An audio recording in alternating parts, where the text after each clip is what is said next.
Una-una, i-recognize natin yung mga kasama natin, yung back in 2016 pa.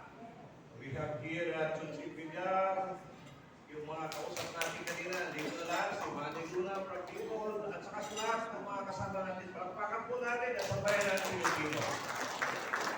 Dagdagan natin yung darating na mga senador. Isa sa magiting na abogado from Pangasinan. Si Atty. Lampino, lawyer from Torion, Dr. Mata from Davao, and of course, from Mindanao, Central Mindanao, incoming Senator, Commissioner very brief lang siguro. Number one, I worked with Tito Duterte back in 1986. I was 19 years old. OIC councilor ako. After we removed the old Marcos, tayo bumalik. Vice Mayor pa si Mayor Rudy and President Duterte. Huwag po natin kalimutan. Ipagdasal natin ang pinakamamahal, very popular, walang iba si President Rudy Duterte para kakakita. Saan ang galing? Anong nagawa ni President Duterte? Noon, pag umakyat tayo sa Baguio, choice mo yun, ano, Brenda, wala nang problema. kasi yung biyahe, wala pa respeto lang yung tayo mga kung sino yung ating sinusuportahan, di ba? si President Rudy Duterte. Nag-ikot tayo sa ibang probinsya, bypass road, airport, napakaganda lahat. Tulay, Central Luzon, ang daming presidente dumaan dyan. Pero si President Rudy, ang napakaraming nagawa. Palakpakan po natin si President. Sa mga kapatid nating Muslim, binigay niya ang autonomous freedom. Sa droga, gumawa. Si crime is down, si economy is up. During the time na nandiyan. Kaya marami po. Marami sa nila. Coastal Road. Susugo, Pico, Davao, Cebu.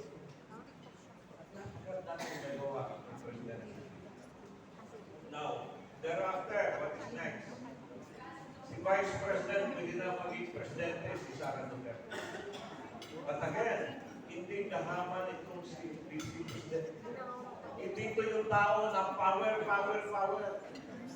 Nagtatayo. She sacrificed. She just ran for Vice President in the name of the unity of this country. But ano yung binigay nila?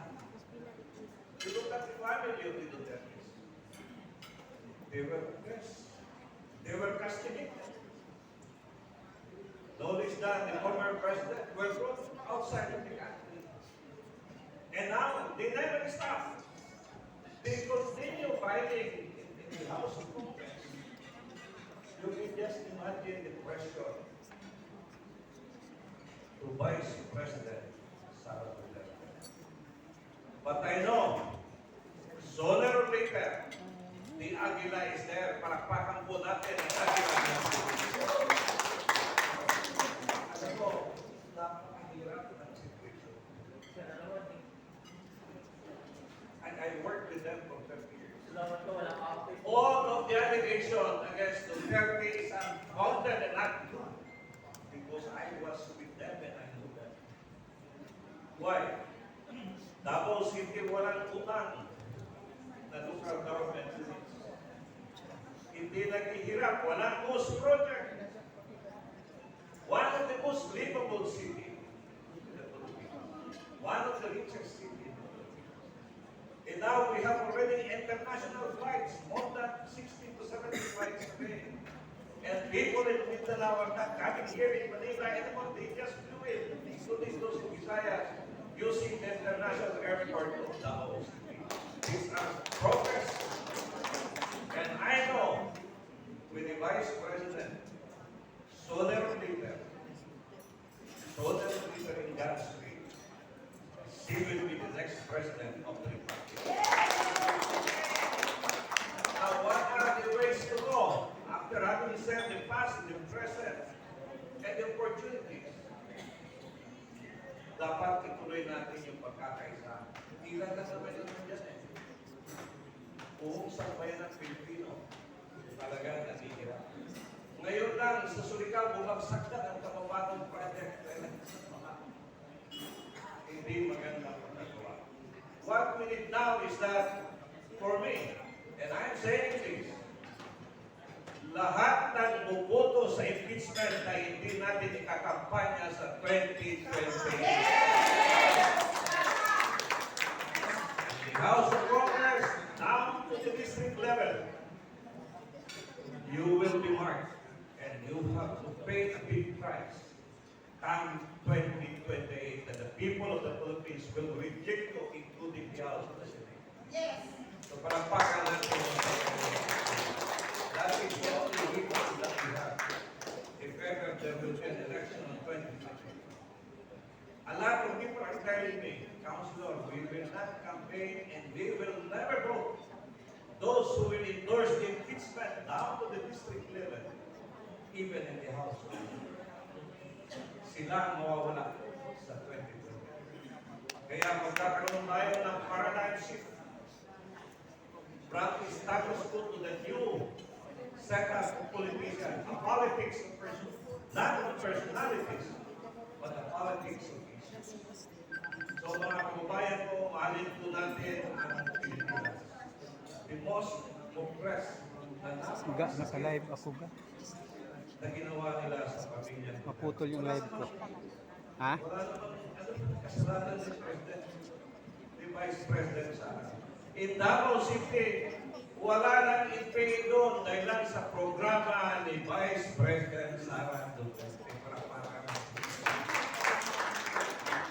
Napaka-development. Sana ito yung ating mangyari sa Pilipinas.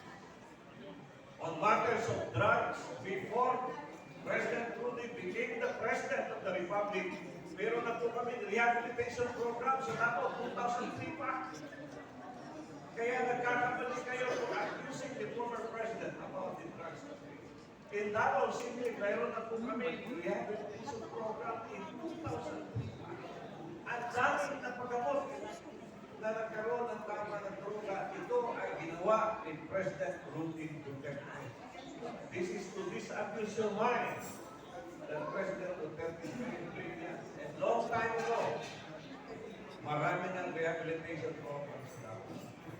Meron siyang children para sa mga may cancer. Hindi pa siya presidente, ginawa na ni President. Lord TV, shout out. So nagkakamali lahat yung mga allegation na accusation, even Vice President Sara Duterte. So mga kababayan ko, we need to be united. The struggle for what is right for us will continue.